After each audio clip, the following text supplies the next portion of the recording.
कई दशकों तक हिंदुस्तान को और पूरी दुनिया को अपनी मधुर और सुरीली आवाज़ से प्रभावित करने वाली और सम्मोहित करने वाली लता जी अब हमारे बीच में नहीं रही। एक ऐसा नुकसान, एक ऐसी अपूर्णीय क्षति जो कभी शायद हम पूरी नहीं कर पाएंगे।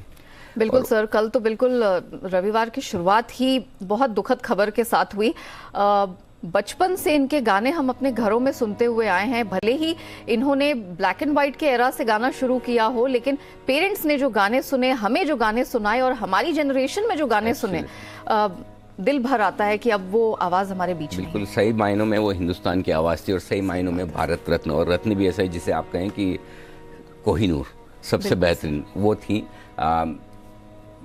उन्होंने अपनी ज़िंदगी को बहुत ही संघर्ष के साथ जिया और जिस मुकाम पर वो पहुंची, मुझे नहीं लगता कि दुनिया में कोई ऐसे बहुत ज़्यादा ऐसे गायक होंगे या ऐसे कलाकार होंगे जो इस मुकाम तक पहुंचे और इतने लंबे समय तक रहें। तो लता जी को हमारी तरफ से, हमारी टीम की तरफ से, जी बिजनेस की तरफ से, सारे दर्शकों की तरफ से भावभीनी श्रद्धांजलि। कहने की ज़रूरत ही नहीं है, वो अमर हमेशा रहेंगी, हमेशा हमारे दिलों में रहेंगी और उनके गाने उन्हें हमेशा अमर रखेंगे। बिल्कुल सर, डेफिनेटली। और सिर्फ भारत में ही नहीं, हमने कह सकते हैं कि बॉर्डर के पार उनके लिए जो प्यार देखा या दुनिया भर में उनके लिए जो हमने श्रद्धा सुमन पहुंचते हुए देखी है, वो अपने आप में ही हर भारतीय को गौरवान्वित करने वाली बात है। लेकिन हाँ, ये बात बिल्कुल सही है कि अब लता जी नहीं है, लेकिन उनके गाने सदैव अमर रहेंगे और हमारे साथ रहेंगे। चलिए, तो अब शेयर बाजार लाइव की शुरुआत करते हैं। सर भी हमारे साथ अब जुड़ चुके हैं, तो सर बताइए आज के लिए ट्रिगर्स क्या है? देखिए, आज की बड़ी बातें और या बड़े ट्रिगर्स जिनके दम पर आज के सेशन की और इस हफ्ते की हम शुरुआत करेंगे, वो अमेरिकी बाजारों से पहले आते हुए दिख रहे हैं, जहां मिला जुला सा कारोबार है। डाउ में हल्की सी नुकसान के साथ समाप्ति हुई तो नैस्डैक काफ़ी मजबूती के साथ बंद होता हुआ दिखा, अच्छे नतीजों के दम पर। वायदा कारोबार में आज नाल्को और TCS, ये दो कंपनियाँ हैं जिनके नतीजे आने वाले हैं। इसके अलावा वीकेंड पर रिजल्ट्स की लंबी लिस्ट रही, स्पेशली बैंक्स, SBI और बैंक ऑफ बड़ौदा, देश के दो बड़े सरकारी बैंक की तरफ से दमदार नतीजे आते हुए दिखे। इसके अलावा भी नतीजों की लंबी लिस्ट है। टाटा स्टील और बाकी सब कंपनियों पर भी आज रहेगा फोकस। सर्किट फिल्टर में बदलाव होता हुआ दिख रहा है। लगभग 500 शेयर ऐसे हैं जिनके सर्किट फिल्टर में आज से बदलाव होता दिख रहा है और कई सारे इंटरेस्टिंग नाम ऐसे हैं जिनके सर्किट फिल्टर्स बदलकर अब बढ़ते हुए नजर आ रहे हैं। तो स्टॉक स्पेसिफिक एक्शन भी इस वजह से थोड़ा बहुत बढ़ता हुआ आपको नजर आएगा। चलिए, तो ये तो है बाजार के लिए आज के अहम ट्रिगर्स। लेकिन सर, अमेरिकी बाजार ये थोड़ा परेशान कर रहे हैं, भारी भरकम वोलेटिलिटी नजर आ रही है। अब बीते सत्र की ही बात करें, डाउ नीचे बंद हुआ, नैस्डैक ऊपर बंद हुआ, S&P में हमने बिल्कुल फ्लैट रेंज बाउंड ट्रेड देखा। तो ये थोड़ा सा परेशान करने वाले नंबर्स है, क्या कहेंगे सर? नेहा, पिछले 3-4 दिनों से अमेरिकी बाजारों में एक बड़ा इंटरेस्टिंग ट्रेंड दिख रहा है और वो ये कि कुछ स्टॉक्स हैं जहां पर बड़ी उछाल या बड़ी गिरावट आती दिख रही है और वो नतीजों के दम पर आती हुई दिख रही है। इसे थोड़ा पर्सपेक्टिव में समझना चाहिए कि ऐसा क्यों हो रहा है और क्यों इतना ज़्यादा किसी दिन मेटावर्स जोर से गिर जाता है या किसी दिन अचानक से अच्छे नतीजों के दम पर कुछ स्टॉक्स बहुत तेज 20% चढ़ जाते हैं। देखिए, दो चीज़ें हैं। एक, इस वक्त अमेरिकी बाजारों में मैक्रो फैक्टर्स को लेकर कंफर्ट कम है। सबको पता है ब्याज दरें बढ़नी है, सबको पता है महंगाई बढ़ी हुई है और ऐसे में धीमे धीमे फेड अपनी टेपरिंग शुरू कर रहा है और टेपरिंग शुरू करने के बाद बैलेंस शीट की साइज कम करेगा, बॉन्ड्स और बेचेगा। तो ये पूरा साल मैक्रो फैक्टर्स के लिहाज से मुश्किल भरा है। दूसरी बात, कमोडिटीज़ के दाम थोड़े बहुत अगर ठंडे हुए भी तो साथ में कच्चा तेल $93 के आसपास है, राइट। तो वो आपकी महंगाई को कम नहीं होने दे रहा है और ये तब है जबकि अमेरिका अपने आप में कच्चे तेल को लेकर सेल्फ सफिशिएंट है। उसके बावजूद कच्चे तेल के दाम $93 है। फर्ज करें कि कुछ साल पहले जब अमेरिका नेट इंपोर्टर था, तब अगर ये सिचुएशन होती तो शायद कच्चा तेल आपको $125 के आसपास मिलता, राइट। सो इस लिहाज से अगर आप देखें तो जब मैक्रो फैक्टर्स आपको सपोर्ट नहीं कर रहे हैं और जब बाजार के लिए बड़े ट्रिगर्स जो इकोनॉमी के लिहाज से हैं, देश के लिहाज से, वो अमेरिका में अच्छे नहीं है, तो फिर जो तेजी करने वाले हैं उनके लिए ये जरूरी हो जाता है कि जिन कंपनियों में वो पैसा लगा रहे हैं उन कंपनियों की परफॉर्मेंस कहीं भी हिले डुले ना। करेक्ट। सो अब हो ये रहा है कि जब, और होता क्या है, जब रिटेल इन्वेस्टर्स या कोई भी इन्वेस्टर्स किसी को फंड मैनेज करने को देता है या किसी फंड में पैसा लगाता है तो फंड मैनेजर का काम यह है कि उस पैसे को उस वक्त जिस वक्त उसे पैसा मिला है उस वक्त सही जगह इन्वेस्ट करे। अब वो पैसा अगर लाइफ टाइम हाई के आसपास आएगा तब भी वो इन्वेस्ट करेगा, लाइफ टाइम लो के आसपास आएगा तब भी इन्वेस्ट करेगा। उनका मैंडेट ये पैसा इन्वेस्ट करने का, उनका मैंडेट कैश रखने का नहीं है। सो अब ऐसी सिचुएशन में फंड मैनेजर्स के लिए जरूरी हो जाता है कि स्टॉक स्पेसिफिक कॉल ले।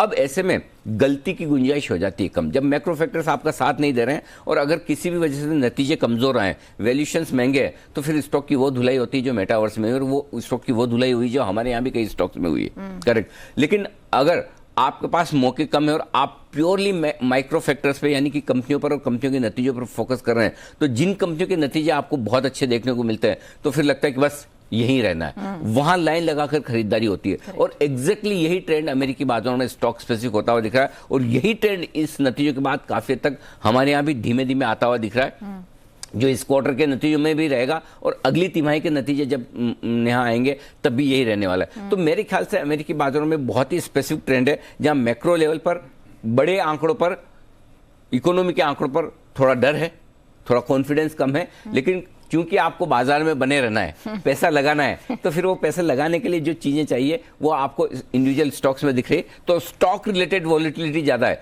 आप डाउन नैस्डैक देखेंगे तो आपको पता नहीं चलेगा कि स्टॉक्स इतने ऊपर नीचे, और वो भी दुनिया के टॉप 5-10 स्टॉक ऐसे हैं जो अगर इस तरह से 200 बिलियन डॉलर ऊपर नीचे हो जाए एक दिन में मार्केट कैप, तो बड़ी बात है। सो यही अमेरिका में होता दिख रहा है, कुछ हद तक हमारे यहाँ भी। सर ये तो आपने बात क्लियर कर दी, लेकिन जब हम एफआईआईज के परफॉर्मेंस को देखते हैं सर, तो थोड़ा सा डर लगने लगता है, शक होने लगता है। तो सर एफआईआईज, डीआईएस, इसके प्रदर्शन पे आपका क्या कहना है? वैसे तो बिकवाली बरकरार है, और बीच में थोड़े 3-4 दिन उन्होंने हाथ रोका था, तो हम अच्छे खासे बढ़कर 17,800 तक पहुंच गए, और अब 17,800 के बाद से फिर से उनकी तरफ से बिकवाली का प्रेशर तो है ही, इसमें कोई डाउट नहीं है। लेकिन शुक्रवार के आंकड़े उतने बुरे नहीं है नेहा, क्योंकि अगर आप शुक्रवार के आंकड़े में आपको बताऊं 2268 करोड़ की बिकवाली कैश मार्केट में फॉर चेंज, और सरप्राइजिंगली शुक्रवार के दिन हम निफ्टी पर कमजोर 43 ही पॉइंट थे, लेकिन इंडेक्स में गजब की शॉर्ट कवरिंग हुई है। तो ये मुझे सरप्राइजिंग लगा कि बाजार ऐसा कोई मजबूत दिखा नहीं। शुरुआत के 15-20 मिनट आधा घंटा छोड़ दें, उसके अलावा तो आप दिन भर कमजोर थे, राइट। उसके बावजूद करीबन 1825 करोड़ के आसपास की इंडेक्स में फ्यूचर्स में खरीदारी आई है, और वो ओपन इंटरेस्ट घटकर आया है, यानी कि तगड़ी शॉर्ट कवरिंग हुई है। किस लिहाज से उन्होंने शॉर्ट काटा मुझे पता नहीं, लेकिन शॉर्ट कवरिंग हुई है, ये इंटरेस्टिंग दिख रहा है। घरेलू फंड ने थोड़ी सी खरीदारी की, 622 करोड़ की, बहुत बड़ी नहीं है जिस तरह का एफआईएस की बिकवाली का प्रेशर। तो आंकड़े खराब तो हैं, इसमें कोई डाउट नहीं, लेकिन शुक्रवार के आंकड़े उतने खराब नहीं है जितने हो सकते थे या जितने होने चाहिए। सो आई थिंक शुक्रवार के सेशन में थोड़ी बिकवाली जो हुई है वो ट्रेडर्स की तरफ से ज्यादा होती हुई दिखी है। बाकी एफआईएस ने तो उल्टा शॉर्ट कवरिंग ही की है, और इसीलिए मैं आपको बता दूं एफआईएस की तरफ से इंडेक्स में नेट लॉन्ग पोजीशन जो है वो 35% से बढ़कर 41% आई है। 6% उन्होंने इंडेक्स लॉन्ग बढ़ाया है, और बढ़ाया इसका मतलब ये नहीं कि लॉन्ग पोजीशन बनाई है, शॉर्ट काटने की वजह से नेट लॉन्ग बढ़ा है। तो ये बड़ा इंटरेस्टिंग दिख रहा है। तो एफआईएस शुक्रवार के सेशन में उतने खराब, उतने बुरे नहीं दिख रहे थे जितने ट्रेडर्स ने एक कॉल लिया। शायद ट्रेडर्स आज सही पड़ते हुए दिख रहे हैं, 60 अंक नीचे धीमे धीमे एसजीएक्स निफ्टी सरकता हुआ दिख रहा है। देखते हैं क्या होता है। बिल्कुल सर, तो अब इस लिहाज से बताइए कि आज के लिए क्या संकेत होंगे सर? देखिए, ग्लोबल संकेत मैंने न्यूट्रल साइड पर रखे हैं। न्यूट्रल से हल्के नेगेटिव आप मान सकते हैं, क्योंकि हमारे नैस्डैक से ज़्यादा फर्क नहीं पड़ता। 200 पॉइंट नैस्डैक बढ़ा है, लेकिन हमारे लिए तो एक्चुअली हमें ज़्यादा ज़रूरत डाउ की, और डाउ फ्यूचर्स भी थोड़े धीमे धीमे नीचे आ रहे हैं, 100 पॉइंट नीचे हो चुके हैं। तो शायद ये वजह है कि ग्लोबल संकेत आप न्यूट्रल से हल्के नेगेटिव मान लें। घरेलू एफआईएस के संकेत नेगेटिव हैं ही, इसमें कोई डाउट नहीं। घरेलू फंड्स के संकेत हल्के पॉजिटिव से न्यूट्रल साइड पर हैं, और बाकी तीनों संकेत जो है वो न्यूट्रल है। वायदा कारोबार के भी, सेंटिमेंट भी और ट्रेंड भी, ये तीनों न्यूट्रल है। तो ज़्यादातर संकेत आज न्यूट्रल साइड पर ज़्यादा है, और थोड़ा सा बाकी ग्लोबल और एफआईएस हल्के से न्यूट्रल से नेगेटिव। ठीक है सर, तो उस लिहाज से बता दीजिए निफ्टी बैंक निफ्टी हमारे लिए क्या रेंज होगी सर आज? देखिए, 17,350 17,450 ये 100 पॉइंट की रेंज पहली रेंज है जहां पर हम सपोर्ट लेने की कोशिश करेंगे। इसके नीचे जाने पर 17,250 17,275 वो रेंज है जहां पर आपको खरीदारी करना बनती है। देखिए, 31 जनवरी को बजट के ठीक एक दिन पहले आपकी क्लोजिंग थी 17,340 की, ठीक है, और बजट के दिन 17,575 बजट देखने के बाद। तो पहली चीज तो ये होगी कि हमने बजट भुला दिया, बजट हमारे लिए आया गया खत्म हो गया। 17,575 के नीचे आप 2 दिन से बंद हो रहे हैं, ठीक है। लेकिन क्या हम बजट से, चलिए बजट के दिन की जो बनी तेजी वो बनी, लेकिन क्या हम बजट के एक दिन पहले जहां थे क्या हम उससे भी बुरे हैं? इसका जवाब तब मिलेगा जब आप 17,350 के नीचे ट्रेड करना शुरू करें। 17,325 मान लें, 17,340 बंद हुआ था, तो जो भी आप 5, 10, 15 पॉइंट इधर उधर देख लें, तो मेरे ख्याल से इस वापस से जो हम 17,800 से बजट के बाद हाई बनाकर नीचे आ रहे हैं, जो इंपॉर्टेंट सपोर्ट रेंज निकल कर आ रही है नेहा, वो है पहले 17,300 275 17,350 और इसके नीचे गए तो 17,100 17,150 वो रॉक बॉटम सपोर्ट है। ट्रेंड नेगेटिव तब होगा जब आप 17,100 के नीचे ट्रेड करना शुरू करें, तब तक आप अभी भी न्यूट्रल ट्रेंड में चल रहे हैं। और मेरा ये मानना है 17,275 17,350 की रेंज में कहीं न कहीं निफ्टी रुकने की कोशिश करेगा, देखते कहाँ रुकता है, वहां तक आना चाहिए और वहां से फिर आपको एक बार शॉर्ट कवरिंग खरीदारी बनती हुई दिखेगी। और क्यों बनेगी उसके भी एक दो डेटा मैं आगे आपको विस्तार से बताऊंगा जब एफएनओ के डेटा की हम बात करेंगे। ठीक है। ऊपर की रेंज 17,575 17,625 ये रुकावट की रेंज है, इसको पार करके निकले तो 17,650 17,700 वो रेंज है जहां पर फर्स्ट क्लास भरपूर सप्लाई आपको मिलेगी, वहां पर अपनी लॉन्ग पोजीशन कम भी करें, एग्रेसिव ट्रेडर्स हैं तो शॉर्ट भी करें। ये बात हो गई आपकी निफ्टी के बड़े जोन की। अब आइए बैंक निफ्टी 38,500 38,575 हल्की फुल्की सपोर्ट है, वहां तक आज पहुंचने की कोशिश करेगा शायद, और उसके नीचे गए तो 38,200 38,350 अच्छी रेंज है जहां पर एक मौका खरीदारी का आप ले सकते हैं। और इसलिए भी ले सकते हैं कि सरकारी बैंकों के नतीजे बढ़िया आते हुए दिखे, एसबीआई बीओबी नंबर्स अच्छे हैं, लेकिन ये भी याद रहे कि रिजल्ट्स के पहले स्टॉक भागे हुए हैं, तो हो सकता है थोड़ी प्रॉफिट बुकिंग आए गैप से खुलने के बाद, लेकिन नंबर्स अच्छे हैं, इसमें कोई डाउट नहीं है। ऊपरी रेंज 38,925 39,025 यहाँ पर जाकर थोड़ा सा रुकने का माहौल है। इसके पार गए तो 39,275 39,425 वो रेंज है जहाँ पक्के तौर पर शॉर्ट करना चाहिए और लॉन्ग पोजीशन में प्रॉफिट बुकिंग भी करनी चाहिए, ये है। और इस बीच चाइना अपनी चाल चल रहा है, अलग ही है, 2% मजबूत। चीन देखिए शंघाई के बाजार, जी जी जी, हम सब बाकी सब दुखी हो रहे हैं, वो अकेले देखो मस्त है। हाँ सिर्फ अकेले सर, वो भी छुट्टी के बाद लौटे हैं और 2% की स्ट्रेंथ के साथ यहाँ कारोबार पूरा न्यू ईयर ढंग से मना के आए हैं। हाँ, बिल्कुल सर। 7 दिन का है न्यू ईयर, 7 दिन हफ्ते भर हाँ, सर। हाँ बाय द वे, अच्छा जो सब लोग मुझे काफी मतलब कह रहे थे कि मैं भी छुट्टी बना के आया हूँ, तो मैंने छुट्टी एक्चुअली मनाई नहीं है, सही बात है सर, क्योंकि मेरी प्लान जो मैं शादी अटेंड करने गया तो वो तो शनिवार है, शुक्रवार को तो अनएक्सपेक्टेड छुट्टी होगी, तो कुछ इमरजेंसी आ गई थी और उस वजह से लेनी पड़ी। बट एक्चुअली छुट्टी मेरी ऑलरेडी, मतलब जो मेरा वीकेंड का प्लान ही था, तो फ्राइडे तो अनएक्सपेक्टेड इमरजेंसी में कोई ऐसा काम आ गया कि जिसके लिए लेनी पड़ी। सो अदरवाइज तो मैं फ्राइडे शो कर ही रहा था। बिल्कुल सर। अच्छा सर, अब ये निफ्टी बैंक निफ्टी में डे रेंज क्या होगी सर? डे रेंज 17,450 17,575 ये दिन की छोटी रेंज है, अब उसके नीचे ही खुलने का संकेत आ रहा है, तो इसको थोड़ा सा चेंज करके 17,400 17,575 कर दे। 17,400 17,575 ठीक रहेगा। मीडियम रेंज 350 625 की होगी, 17,350 17,625, और बड़ी रेंज 17,275 से लेकर 17,700 की लेकर चले। बैंक निफ्टी 38,500 39,000 छोटी रेंज है, 38,350 39,275 मीडियम रेंज है, और 38,200 से लेके 39,325 ये बैंक निफ्टी की भी बड़ी रेंज। कोई और डेटा आपको बता दूं लगे हाथ, एफआईएस की लॉन्ग पोजीशन हमने बात करी ली, 35 से 41% हुई है, शॉर्ट कवरिंग की वजह से यहाँ पर थोड़ी सी इंडेक्स में लॉन्ग पोजीशन बढ़ता है।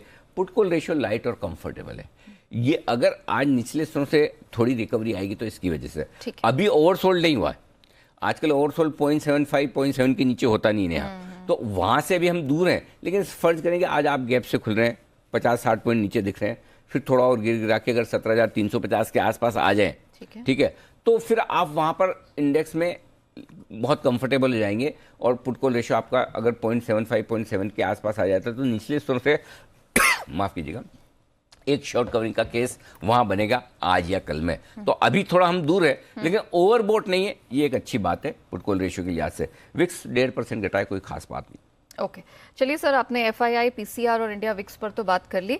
अब सर एक बार जो जिन लोगों ने मौजूदा पोजीशंस अपनी खड़ी कर रखी हैं उनके बारे में सर आप बात कर लेते हैं, क्या आप उनके लिए रणनीति? देखो मैंने बहुत छोटा स्टॉप लॉस दिया है निफ्टी पे 17,450, और वो खुलते डे ट्रेडर्स के लिए तो ट्रिगर है जी। क्लोजिंग 17,450 के नीचे होती है नहीं तो वो देखते हैं, अगर होती है तो क्लोजिंग बेसिस पर भी। आपको याद होगा नेहा कि हम उस समय यही बात कर रहे थे कि अगर 17,575 के नीचे निफ्टी बंद होता है, जो कि बजट की दिन की क्लोजिंग है, तो आपके लिए 17,250 17,350 की रेंज तो आती हुई दिख ही रही है, इसमें कोई डाउट ही नहीं है। अल्टीमेटली जो डेटा बता रहे हैं, कितना भी हम कमज़ोर हों तो भी 17,000 के नीचे जाने को तैयार नहीं है बाजार, और कितना भी मजबूत हो जाए तो 18,000 के ऊपर जाने को तैयार नहीं है बाजार। तो इस 1000 पॉइंट की रेंज में टाइम वाइज करेक्शन होगा, लोगों को फ्रस्ट्रेट करेगा, परेशान करेगा, मन मूड नहीं बनाने देगा कि ऊपर जाना है कि नीचे जाना है। आप ऊपर जाने का मूड बनाओ, नीचे आ जाता है, नीचे में सोचो कि अब सब खत्म होने वाला है तो वापस से रिकवर हो जाता है, यही चलेगा। क्योंकि बाजार एक तरफ मैक्रो फैक्टर्स पे बहुत कंफर्टेबल नहीं है, माइक्रो कंपनी स्पेसिफिक ठीक है। एफआईस की बिकवाली लगातार हो रही तो ऊपर टिकने नहीं देती, लेकिन पोजीशन सब धीमे धीमे एफआईस की भी इतनी कम हो रही कि निचले स्तर पर ओवरसोल्ड होते रिकवरी आ जाते हैं। तो दोनों तरफ के फैक्टर बराबर काम कर रहे हैं, इसलिए सबसे बढ़िया तरीका है इस रेंज भरे बाजार को ट्रेड करने का कि जब नीचे सपोर्ट की तरफ आए वहां खरीदना है और ऊपर जब चढ़कर आए वहां ओवर कॉन्फिडेंट होने के बजाय प्रॉफिट बुक करनी है। सिंपल सी बात यही है। ठीक है। अब आपने स्टॉप लॉस पूछा, 17,450 निफ्टी का हो गया, बैंक निफ्टी का 38,500 इंट्राडे और क्लोजिंग बेसिस पे। 38,500 के नीचे बंद हो, 38,500 के नीचे दिन के दौरान जाए, थैंक यू वेरी मच, जाने दीजिए। शॉर्ट अगर यहाँ पे तो स्माइल है आपके चेहरे पर। 17,625 डे ट्रेडर्स के लिए छोटा स्टॉप लॉस है, पोजिशनल ट्रेडर्स के लिए 17,800 का। जिनको बड़ा रखना है 17,800 रखें इंट्राडे या पोजिशनल, जिसको छोटा रखना है 17,625 का। 17,625 का गया, इंट्राडे 17,625 करो, क्लोजिंग 17,800, इसमें जोड़ दो अंदर ऐसा थोड़ा सा। 17,625 इंट्राडे स्टॉप लॉस है और क्लोजिंग बेसिस का 17,800 का। अब आइए बैंक निफ्टी। 39,050 आपका इंट्राडे स्टॉप लॉस होगा और क्लोजिंग बेसिस पर 39,350।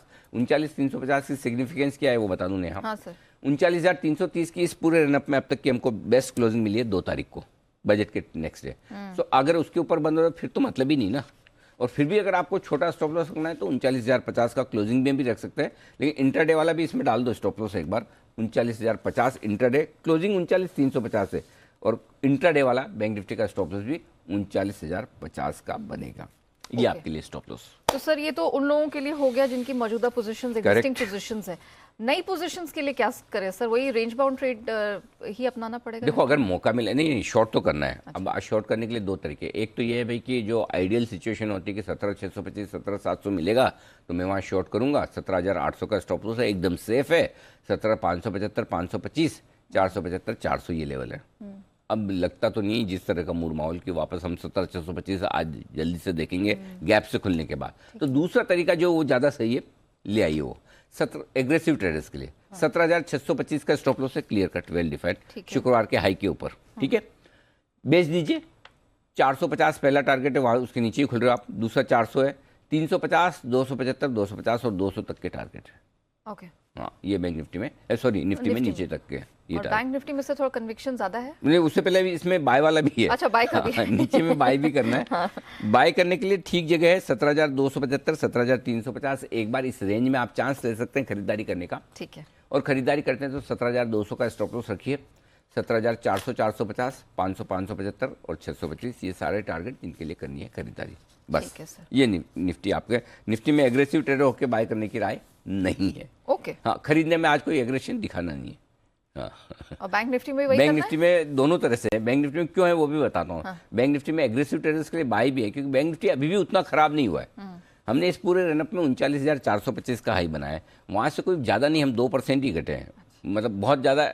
हालांकि वैसे यहाँ भी 17,800 से 2% ही घटे हैं निफ्टी में, लेकिन निफ्टी में पिंच ज़्यादा हो रहा है। हाँ। बैंक निफ्टी में पिंच कम हो रहा है क्योंकि उसका रीज़न है क्योंकि बैंक निफ्टी ने ना जब इस रनअप में जो पिछली बार हमने रनअप में हाई बनाया था 38,850 का, वो पार किया है, जबकि निफ्टी ने वो नहीं किया पार। इस वजह से बैंक निफ्टी थोड़ा कम कमज़ोर दिख रहा है, ये कह सकते हैं। बेचना है 39,275 39,425 की रेंज में, ये बढ़िया जगह है अगर मौका मिले तो।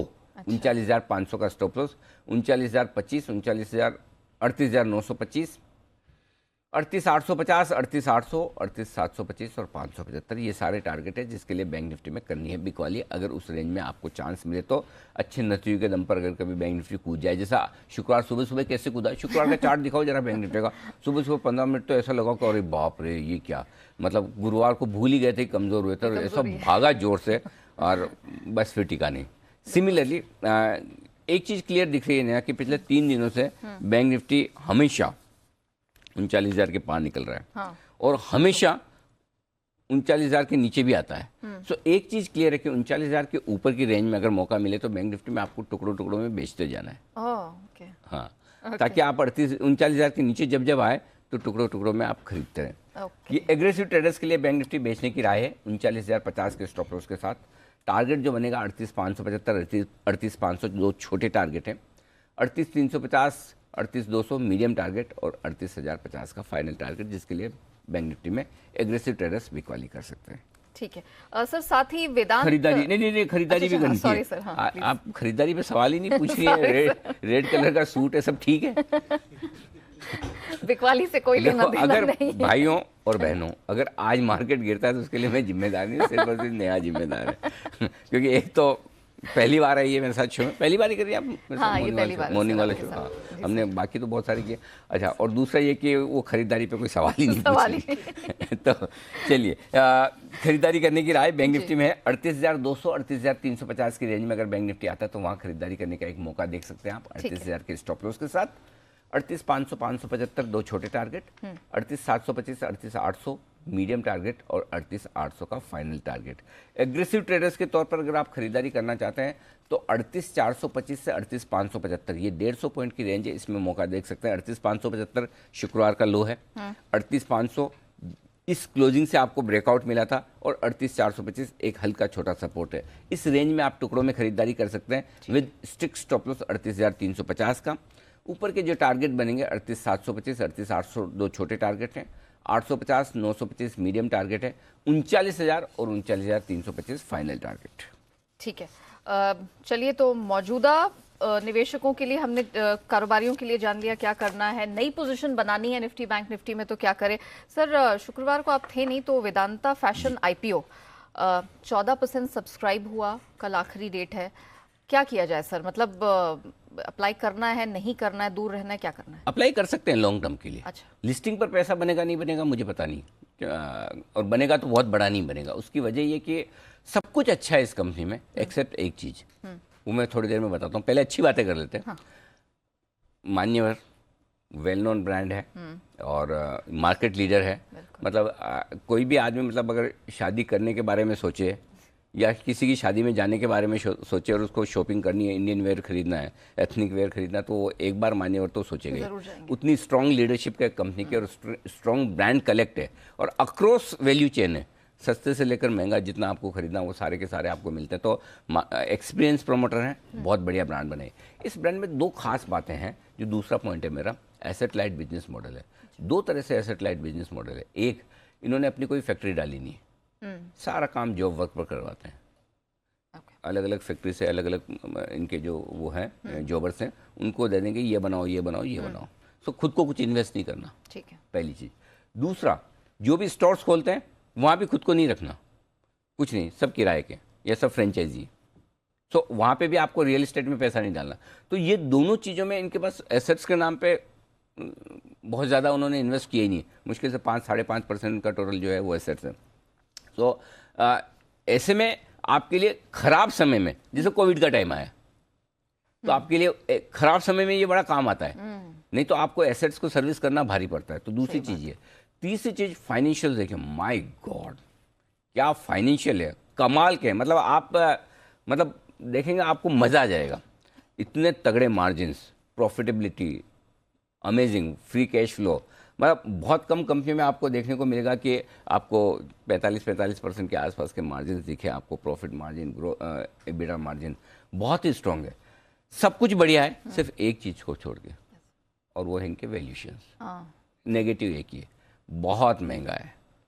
अगर आप MCX और अगर आप HDFC म्यूचुअल फंड इनके मुकाबले में वैल्यूशन करेंगे तो बात ठीक है। अब आप कहेंगे इनसे क्या कंपैरिजन, एक स्टॉक एक्सचेंज है, एक म्यूचुअल फंड है, लेकिन जिस तरह के रेशियोज इनके हैं उन रेशियो को मैं कंपेयर कर रहा हूँ। सिंपल बिजनेस मॉडल तीनों के अलग है, लेकिन आप किसी भी कंपनी को एक वैल्यू देते हैं तो उस वैल्यू उस पर एक आप एक रीजनेबल मल्टीपल दे सकते हैं।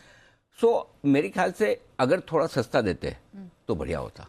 महंगा दिया है, लेकिन ये स्टॉक फेवर में रहेगा, फ्लेवर में रहेगा, FIs के और फंड्स का फेवरेट रहेगा। और इसलिए मेरा ये मानना है कि लिस्टिंग पर मार्केट के मूड माहौल को देखते हुए पैसा बने नहीं बने कह नहीं सकते, बनेगा तो थोड़ा बहुत बन सकता है। सो आप सिंपल आपके पास दो ऑप्शन है। एक तो लॉन्ग टर्म के लिए अप्लाई कर लें, क्योंकि बहुत ज़्यादा भरने के चांसेस नहीं दिख रहे तो अलॉटमेंट मिल जाएगा। दूसरा तरीका है कि आप लिस्टिंग के बाद भी खरीद सकते हैं।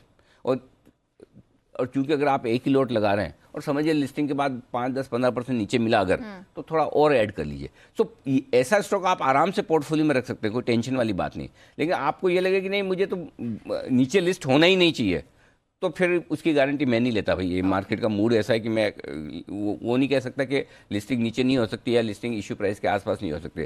सो अगर आप मुझे पूछेंगे तो मैं कहूँगा अप्लाई कीजिए, लॉन्ग टर्म के लिए कीजिए, थोड़ा नीचे अगर मिलता है लिस्टिंग के बाद तो और ऐड कर लीजिए। ओके सर, ये बात तो हो गई वेदांत फैशन आईपीओ की, लेकिन एक अच्छी खबर सर क्रिकेट जगत से आई है, एक नहीं दो जगह से सर। अंडर 19 वर्ल्ड कप बहुत ही बेहतरीन प्रदर्शन रहा है और हमारे सर वनडे की भारत वेस्ट इंडीज अच्छा प्रदर्शन वहां भी दिखा है सर। वो ठीक है, भारत वेस्ट इंडीज में फर्क नहीं पड़ता, एक आध वनडे जीत जाए हार जाए कोई फर्क नहीं पड़ता, लेकिन जो अंडर 19 टीम ने किया है वो कमाल है। वो ज़्यादा काबिल तारीफ है। कल लता जी नहीं रही तो उस वजह से शायद कुछ अच्छी खबरें दब गई, और जाहिर सी बात है कि वो सही भी था क्योंकि वो बहुत बड़ा नुकसान था। लेकिन हाँ, अंडर 19 वर्ल्ड कप की जीत हर मायनों में बहुत ही बड़ी, और सबसे बड़ी बात ये कि जिस कंडीशंस में भारतीय प्लेयर्स खेले, एक वक्त ऐसा था कि 11 खिलाड़ी जमा करना मुश्किल हो रहा था, कोविड की वजह से, रेस्ट्रिक्शंस की वजह से बहुत मुश्किल से प्लेयर्स इकट्ठे होकर, लेकिन अनबीटन रही पूरे टूर्नामेंट में, एक एक मैच के साथ और निखरते रहे, बेहतर होते हुए दिखे। क्रिकेट में भारत का भविष्य सेफ है, आप ये कह सकते हैं। इसमें कई सारे आपको ऋषभ पंत, कई सारे आपको विराट कोहली ऐसे खिलाड़ी इस टीम में से भी निकलते हुए मिलेंगे। कुछ गेंदबाज, कुछ बल्लेबाज, कप्तान यश धुल कमाल का प्रदर्शन किया है। So I am very happy for Indian under 19 team. World cup होता है, कोई भी जीते, सीनियर टीम जीते, जूनियर टीम जीते, उन्होंने अपने लेवल पे दुनिया जीती है ना। सो उससे आप किसी भी मायने में कम नहीं आंक सकते। और बाकी ठीक है, वेस्ट इंडीज के साथ हम जीते वो भी अच्छी बात है, खुशी की बात है, खासतौर से जब पिटा के आए हों तो हाँ, तो फिर ठीक है। चलो, कम से कम हम घरेलू मैदान पे तो शेर हैं। चलिए तो कुछ पॉजिटिव खबरें भी हैं यहाँ पर, कुछ मिली जुली सी खट्टी मीठी भी खबरें, लेकिन इसी बीच हमारी पूरी रिसर्च टीम हमारे साथ जुड़ चुकी है। हमारे साथ स्टूडियो में देवांशी है जो स्टॉक्स एंड न्यूज की अपडेट लेकर आई है, कुछ ट्रिगर्स पर भी बात करेंगी। वरुण जुड़ चुके हैं, कुशल भी हमारे साथ मौजूद है, और ब्रोकरेजेस पर पूरी लंबी चौड़ी रिसर्च लेकर, अपडेट लेकर आशीष हमारे साथ जुड़ चुके हैं। तो देवांशी, हम सबसे पहले आपके साथ शुरुआत करेंगे। जरा बताइए क्या आपके पास स्टॉक्स एंड न्यूज है और कौन कौन से ट्रिगर्स आज आप पेश करने वाली हैं? बिल्कुल नेहा, गुड मॉर्निंग। आज आप देखिए कई सारी जो रिजल्ट्स की लिस्ट है वो रोज लंबी होती हुई जा रही है। वायदा बाजार में नाल्को के नंबर्स आएंगे और वहां पे अंतरिम डिविडेंड पर भी फैसला होता हुआ दिखेगा, और इसके साथ ही टीवीएस मोटर्स के भी नंबर्स हैं। इसके साथ ही कैश की लिस्ट लंबी है। आप देखिए कई सारे स्टॉक जहां पे आपको फोकस करना है, जिसमें इंडियन बैंक है, जेएम फाइनेंशियल्स है, जिंदल स्टेनलेस स्टील है।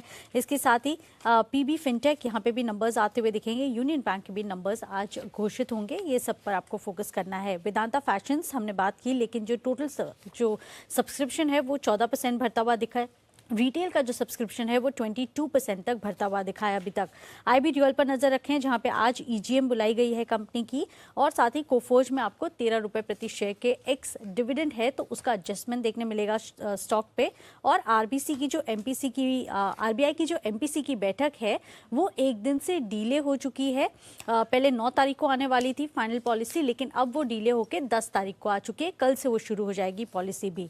और साथ ही सर्किट फिल्टर जो चेंजेस हैं उसमें कई सारे स्टॉक्स हैं जिस पर फोकस करना है। करीब 500 स्टॉक्स में बदलाव होते हुए दिखे हैं, लेकिन पीएनबी हाउसिंग फाइनेंस, साथ ही वित्तीय इंजीनियरिंग, इन सब पर आपको नजर रखनी है। जेएमडीसी जहां पे 10% से 20% हो चुका है। ग्रीव्स कॉटन भी फिल्टर 10% से बढ़कर 20% हो चुका है। और कई सारे स्टॉक्स हैं जहां पे 5% से बढ़कर 10% तक होता हुआ दिखा है, जहां पे पूना वाला फिनकॉप है, ईज माई ट्रिप है, नितिन स्पिनर्स है, और बोरोसिल रिन्यूएबल्स जैसे स्टॉक्स हैं जहां पे आज फोकस करके चलना है आपको। बहुत सारे लोग है ना सर्किट फिल्टर में बढ़त होने से बड़े उत्साहित हो जाते हैं। राइट मुझे ये समझ में नहीं आता कि अगर 5% से सर्किट फिल्टर 20% हो गया तो कोई इन्वेस्टर सिर्फ इस वजह से थोड़ी खरीदता है कि 20% का सर्किट फिल्टर है।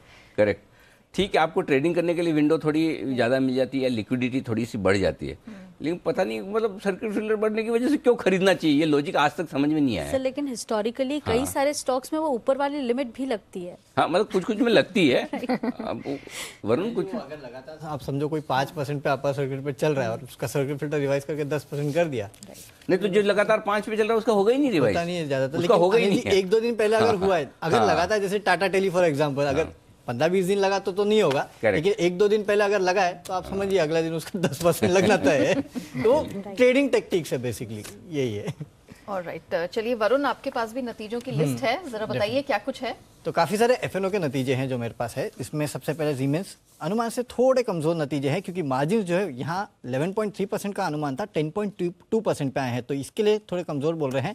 रेवेन्यूज़ भी अनुमान से कम है, लेकिन 11.5% के आसपास बढ़े हैं। एबिटा 8% गिरा है, और मुनाफा जो है इसमें 6.5% के आसपास की गिरावट आई है, 245 करोड़ पे आया है, 287 करोड़ के आसपास का अनुमान था।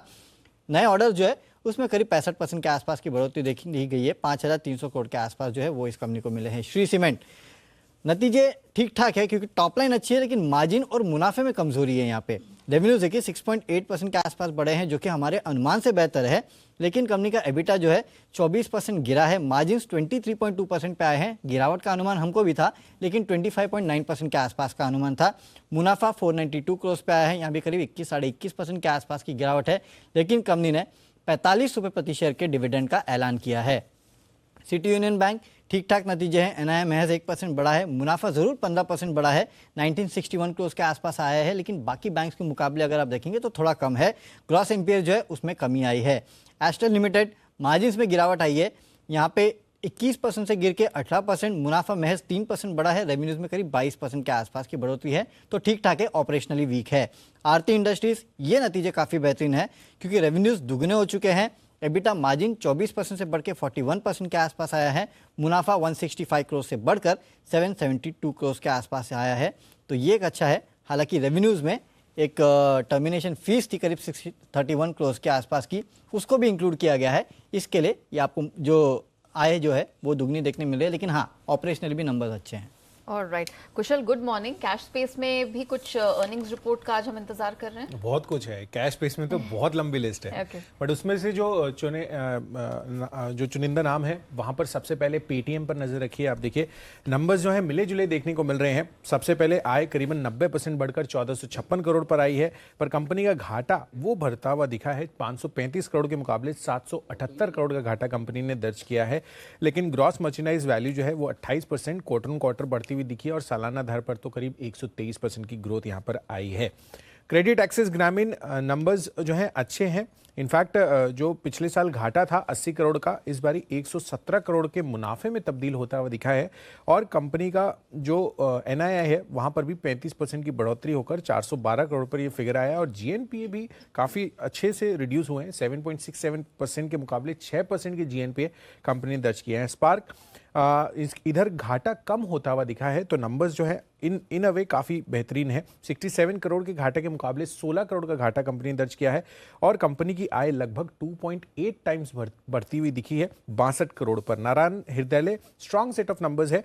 यहाँ पर सबसे पहले मार्जिन 16.7% से बढ़कर 18.2%, मुनाफा 2.4 टाइम्स बढ़कर 97 करोड़ पर आया है। एवरेडी इंडस्ट्रीज नंबर्स कमजोर है, 20% के मार्जिन के मुकाबले 12% की मार्जिन, और कंपनी का घाटा, इनफैक्ट कंपनी का जो मुनाफा है वो 49 करोड़ के मुकाबले केवल 24 करोड़ का मुनाफा रह गया। 51% की गिरावट यहाँ पर आई है। डीएफएम फूड्स नंबर्स कमजोर हैं। यहाँ पर भी कंपनी का जो घाटा है 9.5 करोड़ से 5 करोड़ 9.5 करोड़ के मुनाफे के मुकाबले 5 करोड़ का घाटा है, और कंपनी का जो आय है वहाँ पर थोड़ी 15% की बढ़ोतरी हमें देखने को मिली है, बट लार्जली ऑपरेशनल नंबर्स कमजोर है। सीएमएस इंफो सिस्टम्स दोनों ही तिमाही आधार पर और सालाना आधार पर काफ़ी बेहतरीन है। मार्जिन्स 22.5% से बढ़कर 26.1%, और मुनाफा लगभग 48% बढ़कर 60 करोड़ पर आया। और अंत में आईओएल केमिकल्स नंबर्स कमजोर हैं, मार्जिन्स 30.7% के मुकाबले केवल 10.7%, मुनाफा जो है कंपनी का 65% गिरकर 115 करोड़ से अब 40 करोड़ पर आता दिखा है, क्योंकि यहाँ पर operationally cost of material consume जो है 43% बढ़कर 415 करोड़ पर आया है, तो इस वजह से आईओएल केमिकल्स के नंबर्स काफी कमजोर है। देवांशी, आपके पास भी एक लंबी चौड़ी लिस्ट है क्वार्टरली अर्निंग्स की, बताइए कौन कौन सी कंपनीज नंबर्स पेश कर रही हैं। बिल्कुल, आप देखिए विजय डायग्नोस्टिक यहाँ पे थोड़े ओके नंबर्स हैं, बहुत ज़्यादा शानदार नहीं है, क्योंकि मार्जिन्स कम होते हुए दिखे हैं। जो आय है वो 10% तक बढ़ती हुई दिखी है, मुनाफा फ्लैट है, केवल 2% बढ़ा है, लेकिन कामकाजी मुनाफा भी 2% बढ़कर मार्जिन्स इस बार 46.5% से कम होकर 42% पर आते हुए दिखे हैं। नौसिल के नंबर्स अच्छे हैं, कुल आय में 42% तक की बढ़त है, मुनाफा करीब 33% तक बढ़ता हुआ दिखा है। मार्जिन्स भी आप देखें 14% के आसपास थे, और फ्लैट आते हुए दिखे 13.2% के आसपास। थर्मैक्स यहाँ पे नंबर्स थोड़े से कमजोर हैं, कुल आय में 14% तक की बढ़त है, लेकिन मुनाफा 5% तक कम होता हुआ दिखा, और मार्जिन्स भी 10.5% से घटकर 7% पे आए हैं। गोदरेज एग्रोवेट ऑपरेशनली क्लियरली कमजोर नंबर्स हैं। जो आय है वो इस बार 36% तक बढ़ी है, कामकाजी मुनाफा 21% बढ़ा है, मार्जिन्स कम होते हुए दिखे हैं और एक्सेप्शनल घाटा भी था इस बार 17 करोड़ का और इसके चलते जो मुनाफा है वो भी कम होता हुआ दिखा है 8%।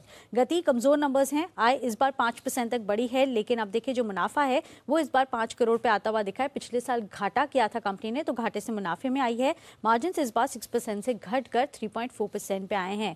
इसके साथ ही मिंडा कॉर्पोरेशन कमजोर नंबर्स आते हुए दिखे हैं। जो टोटल आय है वो फ्लैट है 738 करोड़ पे। इसके साथ ही जो कामकाजी मुनाफा है वो 4% तक कम होता हुआ दिखा है। मार्जिन पर आप नजर रखिए, ऑलमोस्ट 11% पर फ्लैट आती हुई दिखी है और एक्सेप्शनल प्रॉफिट भी इस बार होता हुआ दिखा और इसी के चलते नंबर्स बहुत ज़्यादा अच्छे आते हुए नहीं दिखे हैं। जुबिलेंट फार्मोवा कमज़ोर नंबर्स आते हुए दिखे हैं। जो आय है वो 26% तक कम हुई है। मुनाफा भी इस बार आप देखिए काफ़ी बड़ा डाउनफॉल आता हुआ दिखा है। 219 करोड़ के सामने केवल 51 करोड़ का जो मुनाफा है वो कंपनी ने बुक किया है। मार्जिन्स भी 28% से घटे हैं, केवल 15% पे आते हुए दिखे हैं। और आखिर में एफिल इंडिया कमज़ोर नंबर्स हैं क्योंकि मार्जिन्स इस बार कम होते हुए दिखे हैं।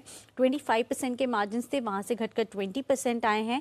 जो टोटल रेवेन्यूज़ हैं 126% तक बढ़े हैं और जो मुनाफा है वो भी दुगना होता हुआ दिखा है, लेकिन केवल मार्जिन्स पर इस बार प्रेशर आता हुआ दिखा। Very well. चलिए वरुण, आपने पहले बताया था कि कौन से नंबर्स आए पिछले हफ्ते शुक्रवार को बाजार बंद होने के बाद और कैसे रहे हैं, जरा बता दीजिए। आज आपके पास लिस्ट में क्या क्या है, किन कंपनियों के नंबर्स हैं? अच्छा, और कैश की कंपनियां हैं काफ़ी सारी जिनके नतीजे हैं। एक्शन कंस्ट्रक्शन वीक नंबर्स है, रेवेन्यूज बढ़े हैं लेकिन मार्जिन और मुनाफा दोनों में गिरावट हुई है। CDSL आय में करीब 76%, मुनाफे में 35% के आसपास की बढ़ोतरी हुई है और कंपनी ने अपडेट दिया है कि पिछले क्वार्टर में 91 लाख नए डीमैट अकाउंट जो है वो खुले हैं। D-Link फ्लैट नंबर्स है, आय बढ़ी है, मुनाफा और मार्जिन दोनों में प्रेशर है, मार्जिन 1% गिरे हैं। गो फैशन तगड़े नतीजे हैं, रेवेन्यूज और मुनाफे दोनों में अच्छी खासी बढ़ोतरी, मार्जिन में भी करीब 6% के आसपास की बढ़ोतरी है। पराग मिल्क फूड नतीजे अच्छे हैं, आय मुनाफा दोनों बढ़ा है, साथ ही साथ मार्जिन जो है उसमें करीब 1.5% के आसपास की बढ़ोतरी हुई है, 7.4% से बढ़ के 9.1%। पुदुमजी पेपर वीक नंबर्स है क्योंकि मुनाफा बढ़ा है 10% लेकिन मार्जिन में करीब 8% के आसपास की गिरावट है। नो डाउट कंपनी नुकसान से प्रॉफिट में आई है, लेकिन बेस क्वार्टर में 24.5 करोड़ के आसपास का एक्सेप्शनल लॉस कंपनी को हुआ था, इसके लिए 75 लाख के आसपास का नुकसान था। लेकिन हाँ, इस बार 9.3 करोड़ का प्रॉफिट है। साडा एनर्जी अच्छे नंबर्स है, आय मुनाफा मार्जिन तीनों में बढ़ोतरी है। मार्जिन देखिए 24.6 से बढ़ के 32.17। और Ujjivan small finance bank NII तो 5% बढ़ा है लेकिन कंपनी ने 34 करोड़ का घाटा किया है। ओके, चलिए, तो हमारी टीम ने आपको ये तो बता दिया कि कौन कौन से कंपनीज जो हैं वो अपने तिमाही नतीजे पेश करने वाली है कैश और FNO दोनों के स्पेस में, लेकिन खबरों के दम पर किस स्टॉक्स में एक्शन देखने को मिलेगा, पूरी लिस्ट लेकर कुशल तैयार है। कुशल, जरा बताइए स्टॉक्स एंड न्यूज की लिस्ट क्या कह रही है?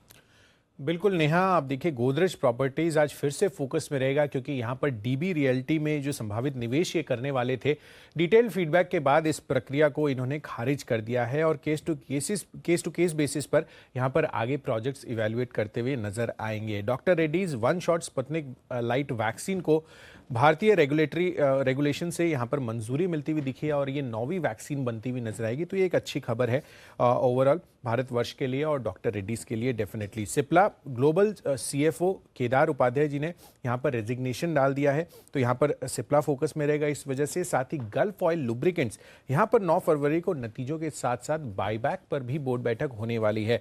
FDC इनफैक्ट यहाँ पर भी नतीजों के साथ साथ बायबैक पर विचार करती हुई दिखेगी कंपनी, और कंपनी की जो गोवा फैसिलिटी है उसको मलेशिया की फार्मा रेगुलेटरी एजेंसी से GMPA सर्टिफिकेट जो है GMP वो मिलता हुआ नजर आया। और अंत में ओबराय रियल्टी यहाँ पर वर्ली मुंबई स्लम रिहेबिलिटेशन को लेकर कंपनी ने सफाई दी है। वो कह रहे हैं कि पुणे NGT की तरफ से रोक की खबरें जो हैं गलत है, तो ओबराय रियल्टी भी इस खबर की वजह से फोकस में रहेगा। ऑलराइट, चलिए, ये तो हमने जान लिया कि आज खबरों के दम पर कहां पर एक्शन देखने को मिलने वाला है, लेकिन अब वक्त हो गया है FIR यानी कि FII इन्वेस्टमेंट रिपोर्ट का, और किन शेयरों पर FII ब्रोकरेजेस की आज रिकमेंडेशन है, इस पर बात करने के लिए मेरे सहयोगी आशीष हमारे साथ जुड़ चुके हैं।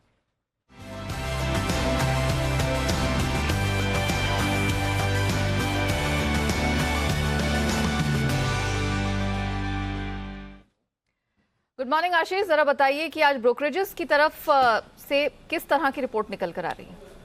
Good morning Neha. देखिए ढेर सारी रिपोर्ट्स है नतीजों के बाद। सबसे पहले दिग्गज स्टेट बैंक ऑफ इंडिया यहाँ पर रिपोर्ट्स देख लेते हैं। सीएलएसए की तरफ से रिपोर्ट आई है, खरीदारी की राय को बरकरार रखा है, 750 रुपए का लक्ष्य दिया, 530 जो है शुक्रवार की क्लोजिंग है।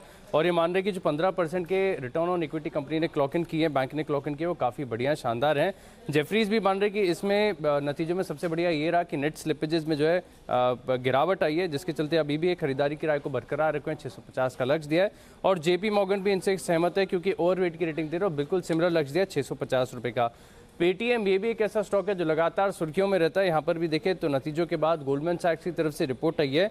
अच्छी बात यह है कि रेटिंग को अपग्रेड कर दिया है, न्यूट्रल से अब बढ़ाकर ये खरीदारी की राय दे रहे हैं, लेकिन जो लक्ष्य है इन्होंने घटाया। कुछ समय पहले इन्होंने जो है कवरेज की शुरुआत की थी और अब जो लक्ष्य है वो 1600 से घटाकर 1460 कर रहे हैं। फिलहाल 953 के आसपास जो है स्टॉक चल रहा है। और मान रहे कि टॉप लाइन में अगर आप देखें यानी कंपनी की जो आय है इसमें तो काफ़ी बढ़िया इजाफा देखने को मिला। जेपी मॉर्गन भी ओवरवेट की रेटिंग को बरकरार रखे हैं, लेकिन इन्होंने भी जो लक्ष्य है वो काटा है और काफ़ी ज़्यादा काटा है, 1850 से काटकर 1350 कर दिया है। जैसा कि मैंने आपको बताया कि 953 जो है शुक्रवार की क्लोजिंग है। बैंक ऑफ बड़ौदा यहाँ पर दमदार रिपोर्ट्स आई हैं। नोमिरा की तरफ से रेटिंग को अपग्रेड कर दिया है और लक्ष्य दिया 130 रुपए का, ऊंचा लक्ष्य दिया 106 जो है शुक्रवार की क्लोजिंग है। और ये मान रहे कि हर पैमाने पर अगर आप देखें तो नतीजे जो अनुमान से बेहतर हैं। सीएलए से भी खरीदारी किराए को बरकरार रखे हैं और लक्ष्य बढ़ाकर 155 रुपए कर दिया है। तो दोनों ब्रोकरेज हाउस जो है बैंक ऑफ बड़ौदा पर बुलिश हैं। लुपिन यहाँ पर जेफरीज की तरफ से रिपोर्ट आई है, अंडर परफॉर्म की रेटिंग को बरकरार रखा है और लक्ष्य घटा है, 825 रुपए से घटाकर 737 कर दिया है। 872 जो है शुक्रवार की क्लोजिंग है। वहीं गोल्डमैन सैक्स भी अगर आप देखें तो न्यूट्रल की रेटिंग को बरकरार रखे हुए हैं और जो लक्ष्य है वो 926 से घटाकर 850 रुपए कर दिया है। सीमेंस यहाँ पर भी इंटरेस्टिंग रिपोर्ट है, जो कमोडिटी इन्फ्लेशन है इसके चलते एबिटा जो आया है कंपनी का वो अनुमान से कमजोर है। जेफरीज खरीदारी किराए को बरकरार रखे और लक्ष्य में कोई बदलाव नहीं किया, 3080 रुपए का लक्ष्य दिया है। और क्रेडिट स्विस ने भी अगर आप देखें तो न्यूट्रल की रेटिंग को बरकरार रखा है, लेकिन कैपिटल गुड्स की स्पेस की कंपनी जो है फोकस में रहती है, इसके लक्ष्य 2400 से बढ़ाकर 2650 कर दिया है। टाटा स्टील दमदार नतीजे, लेकिन अनुमान के मुताबिक अनुमान अच्छे नतीजों का ही था। सीएलएसए ने जो है खरीदारी किराए को बरकरार रखा है, 1820 रुपए के लक्ष्य ले। जेपी मॉर्गन ने भी देखें तो कोई बदलाव नहीं किया है, ओवरवेट की रेटिंग को बरकरार रखा है, 1850 का लक्ष्य दिया है। और इन्वेस्टेक भी अगर आप देखें तो स्टॉक के ऊपर बुलिश है, 2000 रुपए का लक्ष्य दे रहे हैं। 1176 की जो है शुक्रवार की क्लोजिंग है। थर्मैक्स यहाँ पर इंटरेस्टिंग रिपोर्ट है जेफरीज की तरफ से, जहां पर रेटिंग को अपग्रेड कर दिया, अब ये खरीदारी की राय दे रहे हैं और लक्ष्य भी बढ़ाया, सीधा 790 रुपए से एडजस्ट कर 2575 का लक्ष्य दिया है। 2008 की जो है क्लोजिंग है और यहाँ पर ये मान रहे हैं कि इन्होंने ईपीएस के अनुमान में भी बढ़ोतरी की है और केपेक्स रिलेटेड जो स्टॉक्स हैं वो फोकस में रहेंगे, नतीजे बढ़िया है, जिसके चलते यहाँ पर स्टॉक पर जो अपग्रेड किया है। इंटरग्लोब एविएशन यहाँ पर भी देखें तो एयर ट्रैफिक में एक सरप्राइज इंप्रूवमेंट देखने को मिला है। गोल्डमैन सैक्स जो है न्यूट्रल की रेटिंग को बरकरार रखे हैं और लक्ष्य 2040 से बढ़ाकर 2150 कर दिया है। क्रेडिट स्विस ने जो है आउट परफॉर्म की रेटिंग को बरकरार रखा है, हालांकि जो लक्ष्य है वो 2700 से घटाकर 2500 कर दिया। ओके, तो ये है आपके लिए सारी की सारी रिपोर्ट्स, इन पर रहेगा फोकस। आइए शामिल करते हैं हमारे सभी एक्सपर्ट्स को। सोमवार की सुबह वक्त है पिक ऑफ द वीक का।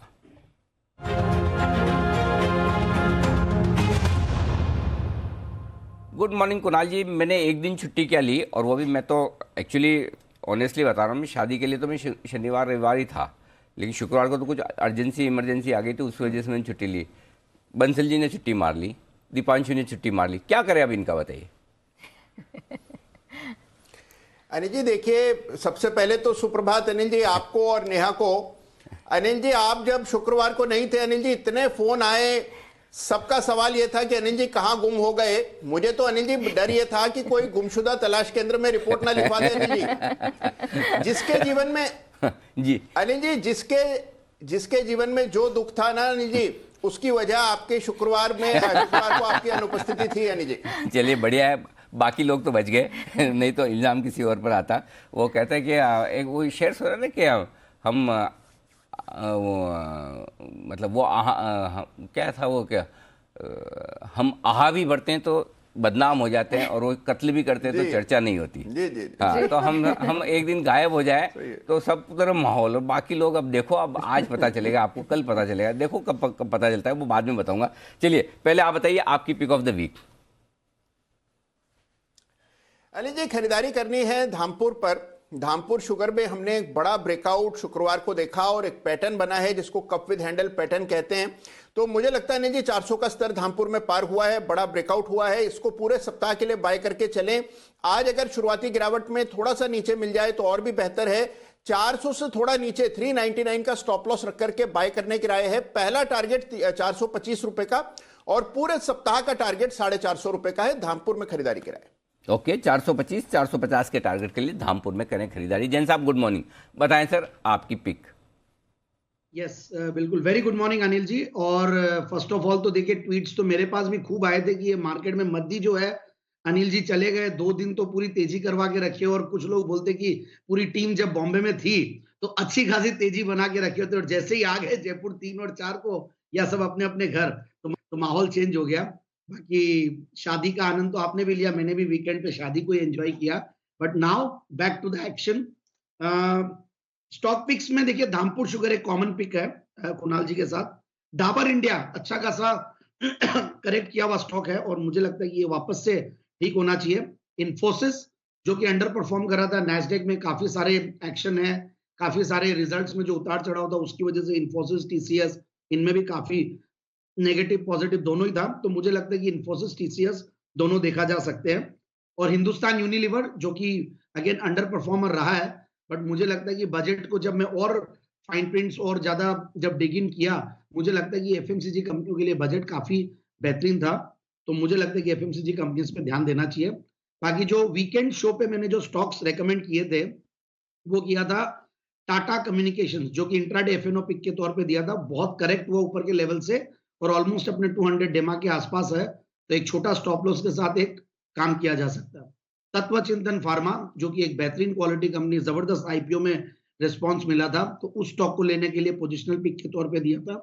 बाकी मुझे डाइज एंड डाई स्टफ जो कंपनीज है वो पहले से ही बहुत अच्छी लगती थी, एक के बाद एक रेकमेंड किया।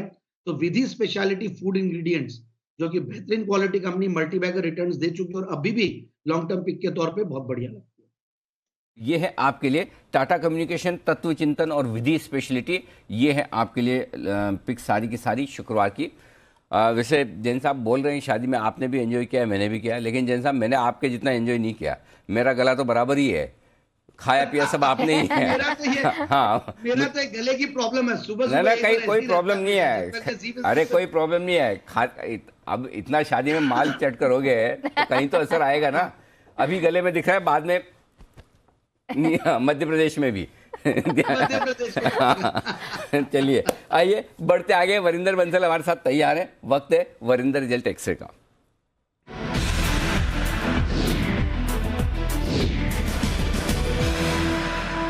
Good morning Varinder. वीकेंड पर नतीजों की है लंबी लिस्ट और पहले शुरुआत करते हैं दमदार नतीजों से, और वो दमदार नतीजे भी दिग्गज कंपनियों के। पहले बताएं लार्ज कैप्स में कहां फोकस है?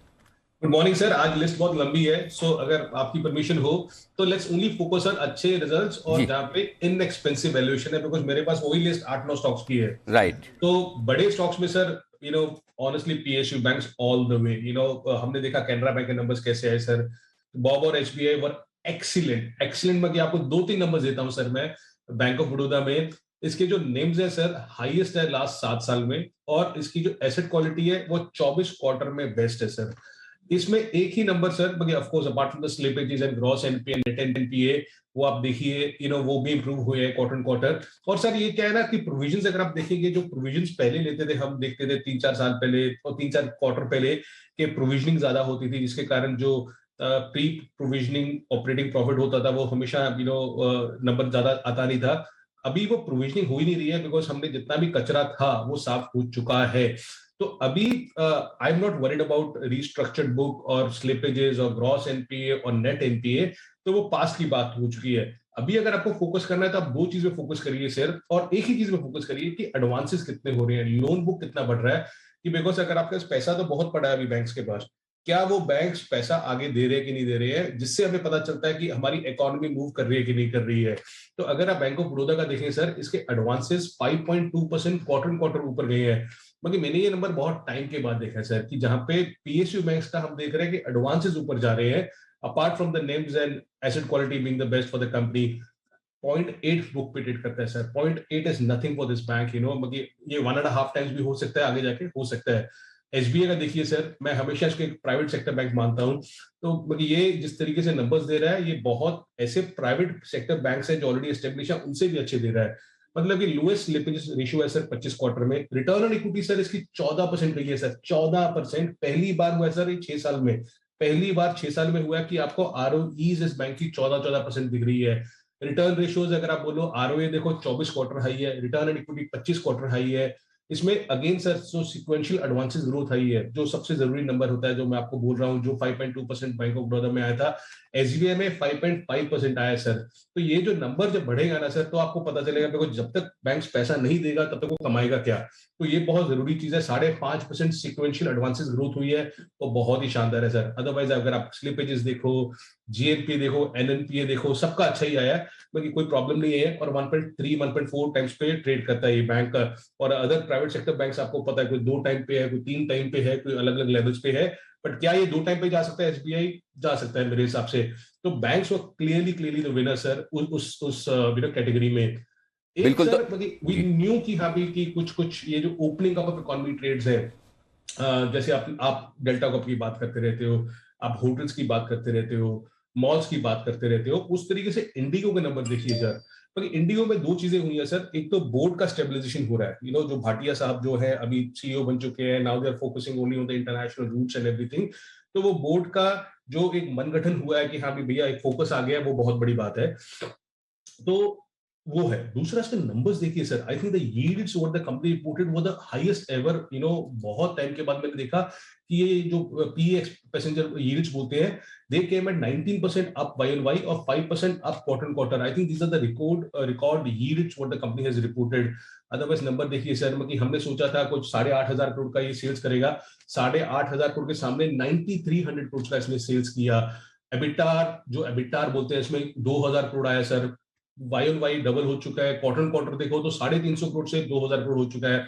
आई think this is one very very very strong large cap. अगर किसी को 5 साल का व्यू है इस इंस्टीट्यूशन को लेकर रखने का सर, आज भी प्राइस अर्निंग 33 टाइम पे ट्रेड करता है, तो बहुत महंगा स्टॉक नहीं है ये IndiGo. Then Tata steel sir, expectations बहुत कम थी, बिकॉज सबको पता था कि हमें किस तरीके से प्राइसेस कम हुए जा रहे हैं। वो हमें जेएसडब्ल्यू स्टील के रिजल्ट्स में भी दिखा, तो सबको मालूम था कि ये होने वाला है। But I think they perform better than what was expected on the street. अगर आप नंबर्स देखो सर, मतलब एबिटा मार्जिन 26% आए, 26.5% आए, एक्सपेक्टेड थे 25% आएंगे। स्टैंडअलोन एबिटा पर टन हायर आया, क्वार्टर कम हुआ है, बट एक्सपेक्टेड था कि 25,500 आएगा। 25,500 के सामने 28,500 एबिटा पर टन स्टैंडअलोन आया। इवन यूरोप का एबिटा सर मेरे ख्याल में अच्छा हुआ है, $183 पे आया, एक्सपेक्टेड था 180 पे आएगा, तो वो भी अच्छा हुआ। नेट डेट रिड्यूस हो ही जा रहा है और स्टॉक सर करेक्ट हो चुका है। आज 4.5-5 के ईवी पर एबिटा पे आपको ये कंपनी मिल रही है। तो I think they did very very well compare to what was expected on the street. और अगर मैं सर अभी छोटे स्टॉक्स पे आ सकूं, इफ इट्स परमिटेड। हाँ बिल्कुल बताएं, छोटे स्टॉक्स जहां नंबर्स दमदार हैं। GNFC sir, just wow results. I don't know कि इतना सस्ता स्टॉक क्यों मिलता है, 5 टाइम पे ट्रेड करता है सर। बल्कि एक नंबर देता हूं सर, इसका जो क्वार्टर का प्रॉफिट आया है इस बार, और ऑफ कोर्स 7,000 करोड़ का इसका मार्केट कैप है सर। और ये ध्यान रखने लायक बात है, इसका क्वार्टर का प्रॉफिट 550 करोड़ आया सर। दीपक नाइट्राइट जिसका मार्केट कैप कुछ 32,000 करोड़ है सर, 32,000 करोड़, उसका लास्ट 2 क्वार्टर में मिला के 500 करोड़ का प्रॉफिट आया था। तो आपको मैग्नीट्यूड मालूम चल सकता है कि किस तरीके से जीएनएफसी ने क्या नंबर, सॉलिड नंबर्स दिए हैं, और आज भी 5 टाइम पे ट्रेड करता है। Why these numbers came so strong? Just because of chemical segments, जो इसकी सेगमेंट है। केमिकल सेगमेंट का अगर आप सेल्स देखेंगे सर, तो 986 करोड़ से बढ़ के 1,600 करोड़ हुआ। और उसका एबिट मार्जिन, जो एबिट बोलते हैं, एबिट 300 करोड़ से 323 करोड़ से 614 करोड़ हुआ। तो ऑलमोस्ट डबल हो चुका था chemical segment. The chemical segment has been firing for GNFC left, right and centre, and I think this was the highest profit reported by the company. Auto ancillary में सर, छोटा space में एक company जो हमें बहुत शानदार लगती है, और एज अ डिस्क्लोजर हमने अपने क्लाइंट्स को रेकमेंड किया हुआ है, ऑटोमोटिव एक्सेल। बहुत कम कंपनीज है सर जिनका क्वार्टर सेल्स भी ऊपर आया और क्वार्टर मार्जिन भी ऊपर गए in that auto ancillary pack, because cost inflation सब कहीं है। उसके बावजूद देखिए सर, YoY की बात नहीं करूंगा मैं, क्वार्टर की बात करूंगा। सेल्स 20% ऊपर आया, क्वार्टर एबिटा 57% ऊपर आया, और मार्जिन 7% से इंप्रूव होकर 9.5% चले गए हैं। आज भी ये 13-14 टाइम FY24 पे ट्रेड करता है सर कंपनी। बहुत सस्ता स्टॉक है, and very very strong set of numbers coming from there. And last space which we love sir, again and again is the sugar pack. Just see the numbers coming in this sir. हमने देखा कि जिस तरीके से अवध के numbers आए थे, त्रिवेणी के नंबर्स आए थे। Now look at the numbers coming from Dalmia Bharat. क्योंकि डालमिया भारत में आप देख सकते हो सर, ये कंपनीज अभी है, ये एक्सपेंशन ऑफ मार्जिन चल रहा है। मतलब कि जो ये 10% मार्जिन करते थे, अभी 15% मार्जिन पे, और कुछ कंपनीज 20% मार्जिन पे चली गई है। पर अभी तक तो सर इनकी कैपेसिटी लाइव नहीं हुई है। जब कैपेसिटी लाइव होगी तब आप सोचिए इनके नंबर्स और कितने शानदार आएंगे आगे जाके। क्योंकि इन्होंने भी बोला कि इन्होंने एक्सपेंशन किया है कैपेसिटी की 260 के एलपीडी से 540 के एलपीडी, और उसमें से कमीशनिंग दिसंबर में हुई है, जनवरी में हुई है। तो ये क्वार्टर आप सोचिए कि कितना और स्ट्रांग आएगा, बिकॉज लाइव कमीशनिंग ऑफ डिस्ट्री हो चुकी है इस क्वार्टर में। अगेन सर मेरे ख्याल में जो डालमिया भारत का जो मार्जिन एक्सपेंशन हुआ 510 बेसिस पॉइंट का, it was the highest among the pairs. मैंने नहीं देखा किसी और कंपनी में इतना अच्छा मार्जिन आया हो। एबिटा 58% ऊपर था सर, मार्जिन 9% से 14.5% हो गए, प्रॉफिट 50% ऊपर था, और अभी भी 10 टाइम पे ट्रेड करता है डालमिया भारत शुगर। अगेन जब भी शुगर की बात आए सर, डिस्क्लोजर है कि we have recommended over clients, ठीक है ना, तो बार बार मैं रिकमेंडेशन डिस्क्लोजर नहीं दूंगा। मगध शुगर देखिए sir, quarter massive massive jump आया। I understand that in some of the sugar companies आपको इन्वेंट्री गेन दिखेंगे, जहां पे आपको नंबर्स दिखेंगे बहुत ज्यादा बढ़ गए हैं। बट इनका जो मगध का एक ही चीज अगर आप लेना चाहो, की टेक अवे ये है कि इसका जो एवरेज शुगर रियलाइजेशन है सर इस क्वार्टर का 37 रुपए था, 37 रुपीज पर केजी। सर ये मगध ना बिहार में है, इसलिए इसका जो रियलाइजेशन है ये यूपी वालों से भी अच्छा आता है। मतलब यूपी में मैंने देखा नहीं, बलरामपुर और त्रिवेणी का भी 36 के आसपास आया था। इसका जो रियलाइजेशन है ये इवन उनसे भी अच्छा आया, 37 रुपीज पे आया, तो it was very very good. EBITDA sir बाकी क्वार्टर देखो तो 11 करोड़ से 42 करोड़ हो गया है, बाकी 20% 21% मार्जिन हो गया सर मगध शुगर का। छोटा कंपनी है I know, but you know they are doing very very well. अभी इंपॉर्टेंट क्या था सर, अगेन मैं बोल रहा हूँ कि इनकी जो कमीशनिंग होगी, लाइव होगा जो कैपेक्स किया है, तब नंबर्स शानदार आएंगे।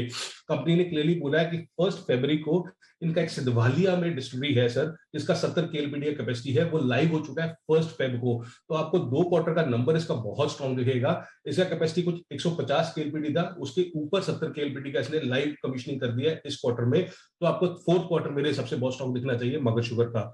एक छोटा कंपनी है sir Ugar sugar, again I am sure इसमें इन्वेंट्री गेन होगा, बट 400 करोड़ का मार्केट कैप है सर, और 50 करोड़ का प्रॉफिट आया इस कंपनी में क्वार्टर का। बाकी इन्वेंट्री गेन है, बाकी होगा इसमें, बिकॉज आपको सेगमेंट में देखेंगे तो सेगमेंट में इतना बढ़ोतरी नहीं देखा शुगर में और डिस्टिलरी में। बट क्या नंबर आया सर, बाकी ये कंपनी क्या बोल रही है सर, आप सोचिए।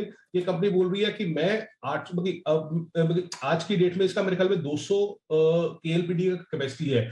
200 केएलपीडी के ऊपर सर ये बोलता है मैं 645 केएलपीडी और लगा रहा हूँ।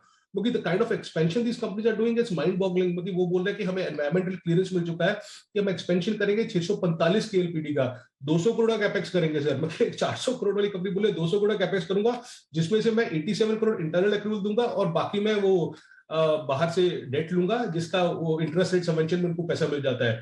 सो left right and centre sir. Uttam sugar mill, मतलब इसका जो सेल्स का नंबर था 618 crore sir, actually 618 crore is equal to what even Dalmia does. इसमें कोई कमीशनिंग हुआ, वन ऑफ आया, बाकी एबिटा 68% ऊपर है सर, प्रॉफिट 40 करोड़ आया। बाकी कोई ना कोई एक्सपोर्ट कॉन्ट्रैक्ट मुझे लगता है कि बहुत बड़ा बुक हुआ होगा। इसका कोई press release, investor presentation, concall नहीं होता सर, तो डिटेल्स बहुत कम मिलती है। बट अदरवाइज कोई भी नंबर उठा लीजिए सर इस स्मॉलर शुगर पैक में, हमें सबसे अच्छा मगध लगता है सर, और Dalmia of course in the bigger ones. But these are the companies जहां पे मुझे लगता है कि नंबर्स अच्छे आए थे और वैल्यूएशन अभी भी इनएक्सपेंसिव है।